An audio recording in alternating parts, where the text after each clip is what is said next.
Well, it's snowing here in South Carolina. Come and do some farm chores with me. Oh no, Chester. Hey, chickens. What do y'all think of this snow? You gonna play in it or hide in the coops?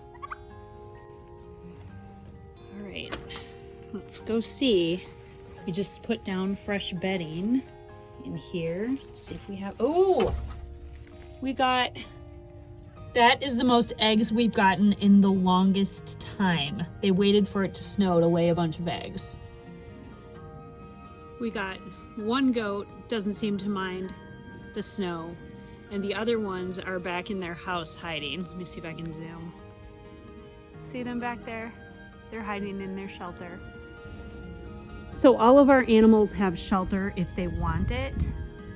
So there is Selah under the shelter, and then we've got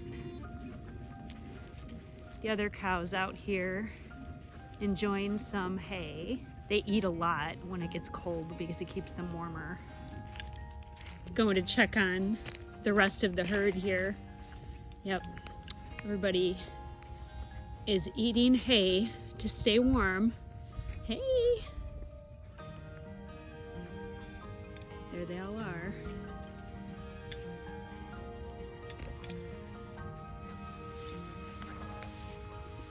Hey, Lincoln.